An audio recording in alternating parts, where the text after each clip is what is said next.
Satu, dua, tiga udah. Yap. Oke. Ya, kita dari Mukapedia. Di Hackathon kali ini kita membuat aplikasi yang namanya Sisdukcapil.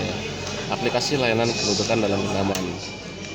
Online referensi online-nya bisa dilihat di website domain sisdukcapil.com. Aplikasi layanan kependudukan ini yang kita buat adalah dalam bentuk bottom up, yaitu memfasilitasi penduduk dari level paling bawah, yakni kepala keluarga, anggota keluarga, RT sama RW. Di aplikasi ini adalah,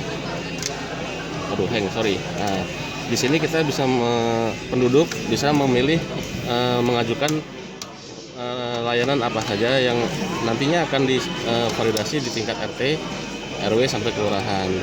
Layanan-layanan yang tersedia ini saat ini ada 18 layanan. Aplikasi ini itu akan mengundang masyarakat untuk melengkapi sendiri data keluarganya, anggota keluarganya siapa, terus pendidikannya apa, pekerjaan, alamat, dan seterusnya.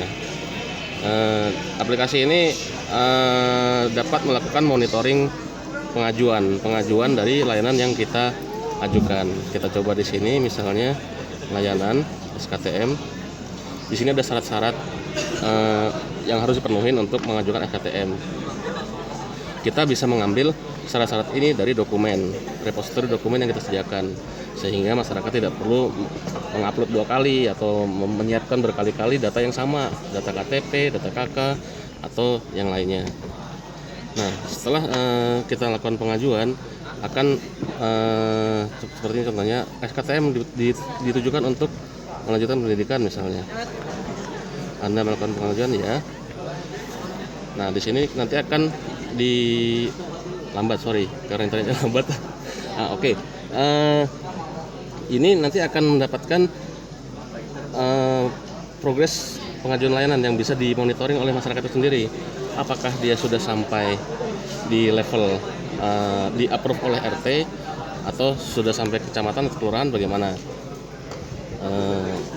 Dan di samping itu kita membuat pendekatan sosial, yakni semua pengajuan yang dilakukan oleh masyarakat itu akan diketahui oleh tetangga-tetangganya. Ini yang kita maksud sebagai kontrol sosial, sehingga misalnya ada kasus seorang warga yang cukup berada mengajukan pengajuan layanan SKTM, dia akan malu karena dia tidak pantas untuk mendapatkan SKTM, karena tetangga-tetangganya pada tahu kenapa dia mengajukan SKTM. Di situ pendekatan kita. Di samping itu sisi positifnya adalah aplikasi yang menyerupai media sosial ini akan mengembalikan nilai-nilai kepedulian sosial. Seperti misalnya ada warga yang melakukan pengajuan akta kematian, mungkin dari tetangga-tetangganya akhirnya tahu ada musibah yang mengenai tetangga itu, sumbangan. Atau warga mengajukan akte kelahiran, tetangga-tetangga juga pada tahu, dia bisa memberikan kado bahwa baru lahiran ya. Nah, di sini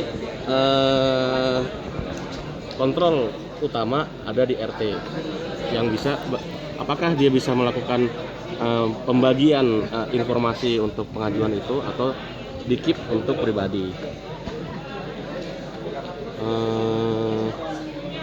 Kita juga menyediakan sebagai media sosial, kita juga menyediakan layanan grup chat untuk komunikasi dengan tetangga. Dan RT juga bisa melakukan broadcast terhadap pengumuman-pengumuman aktivitas yang mungkin akan diagendakan untuk dilakukan di RT terkait. Sementara itu dulu yang bisa kita sampaikan saat ini. Kita mau pitching sebentar lagi. Oke, nanti kita akan sempurnakan lagi videonya dengan aplikasi websitenya. Terima kasih, sampai jumpa.